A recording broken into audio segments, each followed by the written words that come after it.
नमस्कार दोस्तों, आज मैं आपको सुनाऊंगा प्यार किया तो डरना ही क्या। किशन और नेहा के प्यार की कहानी का अंतिम भाग। अब किशन को कुछ भी समझ नहीं आ रहा था कि उसे क्या हो रहा है। नेहा के रिश्ते से वो बिल्कुल भी खुश नहीं था। अब किशन नेहा के घर के गेट के पास खड़ा रहा, मगर उसकी तरफ आज कोई भी ध्यान नहीं दे पा रहा था। तभी अचानक नेहा के होने वाले ससुर ने नेहा के पापा से पूछा कि ये गेट पर कौन खड़ा है। तब जैसे ही नेहा के पापा ने किशन को देखा तो कहा कि अंदर आ जाओ बेटा, बाहर क्यों खड़े हो। तब किशन अंदर आ जाता है। तभी नेहा के पापा कहते हैं कि किशन, इनसे मिलो, ये नेहा के होने वाले ससुर जी हैं। और नेहा के ससुर से कहते हैं कि ये मेरी बेटी के दोस्त हैं और ये एक पुलिस ऑफिसर हैं और इनकी ड्यूटी सामने वाले थाने में ही है। लेकिन किशन बहुत ही ज्यादा उदास था क्योंकि आज नेहा उससे बिल्कुल भी बात नहीं कर रही थी। तो जैसे ही किशन ने नेहा की तरफ देखा तो नेहा की आंखों में आंसू थे और वो अपने नाखून से खुद की उंगली पर जोर जोर से नोच रही थी, जैसे वो उससे कुछ कहना चाहती हो। तभी नेहा के ससुर ने कहा कि अब लड़का लड़की को अकेले में बात करनी चाहिए ताकि वो भी एक दूसरे के बारे में जान सके। तभी फिर नेहा और उसके होने वाला पति अंदर एक कमरे में चले गए। अब किशन के तन बदन में आग सी लग रही थी। उसे कुछ ऐसा लग रहा था कि जैसे वो नेहा से बहुत प्यार करता है, मगर उसे कुछ भी समझ नहीं आ रहा था। अब किशन उदास होकर वहां से चला गया और थोड़ी देर में नेहा को देखने वाले भी वहां से चले गए। अब नेहा किशन को फोन कर रही थी, मगर किशन फोन नहीं उठा रहा था। तभी किशन ने नेहा का नंबर ब्लॉक कर दिया। किशन को शायद नेहा से बहुत प्यार हो चुका था, मगर उसने तो नेहा को पहले ही प्यार के लिए मना कर दिया था। तभी कई दिन निकल गए, किशन और नेहा की मुलाकात नहीं हुई थी। अब नेहा सोच रही थी कि किशन उसे भूल चुका है, लेकिन किशन तो अंदर ही अंदर नेहा के लिए तड़प रहा था।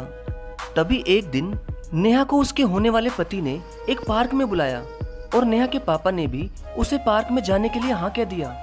अब नेहा मन मारकर पार्क में उससे मिलने चली गई और फिर वो दोनों ही एक बेंच पर बैठ गए।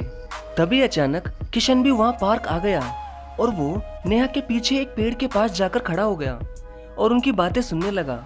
अब नेहा से उसके होने वाले पति ने पूछा कि नेहा, तुम मुझे पसंद करती हो ना। तो नेहा कुछ नहीं बोली। तब उसने दोबारा पूछा कि नेहा, क्या तुम मुझे पसंद करती हो। तभी नेहा ने कहा कि मैं सिर्फ किशन से ही प्यार करती हूँ और उसी की ही होकर मरूंगी। तो वो लड़का गुस्से में खड़ा होकर नेहा पर चिल्लाता हुआ ये कहता है कि क्या, तो फिर तुमने मुझे पहले क्यों नहीं बताया। तो नेहा कहती है कि अब बता दिया ना, अब जाओ यहाँ से। इतना सुनते ही नेहा के होने वाले पति ने नेहा के एक जोर से थप्पड़ मार दिया। थप्पड़ से नेहा के होठ पर खून निकल जाता है।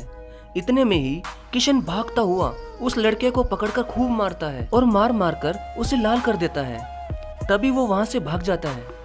अब नेहा और किशन आमने सामने थे और किशन को भी अपने प्यार का एहसास हो जाता है। तो वो नेहा से कहता है कि नेहा, तुम्हारा प्यार एकदम सच्चा था यार, पर मैं तुम्हारे प्यार को समझ ही नहीं पाया था। अब नेहा बहुत उदास खड़ी थी और वो किशन से गुस्सा होकर खड़ी हुई थी।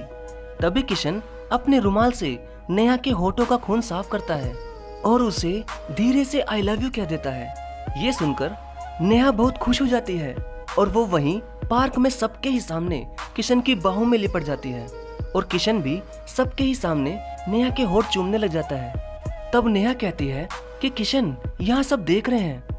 तो किशन कहता है कि अरे नेहा, प्यार किया तो डरना ही क्या यार, अब मैं तुम्हें जी भरकर प्यार करना चाहता हूँ। तो नेहा मुस्कुराती हुई कहती है कि ऐसा करो, घर चलते हैं, वहाँ कर लेना सब। तभी किशन और नेहा जल्दी से नेहा के घर चले जाते हैं और वहाँ जाकर वो खुलकर रोमांस करते हैं। नेहा भी रोमांस करने में किशन का पूरा साथ देती है और फिर नेहा और किशन का प्यार मिल जाता है। दोस्तों, नेहा का प्यार बिल्कुल सच्चा था। तभी तो उसने अपने होने वाले पति को भी ये कह दिया कि वो किशन से प्यार करती है ताकि वो भी धोखे में ना रहे। ये देखकर किशन को भी बहुत ही अच्छा लगा होगा कि नेहा उससे कितना प्यार करती है। और दूसरी तरफ किशन, जिसे नेहा से प्यार तो था, मगर इसका एहसास उसे तब हुआ जब वो किसी और की होने जा रही थी। वो तो नेहा ने उस लड़के को किशन के बारे में बता दिया, वरना दोनों ही जीवन भर तड़पते ही रहते। वाकई में नेहा में बहुत हिम्मत थी, जो हिम्मत हर किसी लड़की में नहीं होती। धन्यवाद।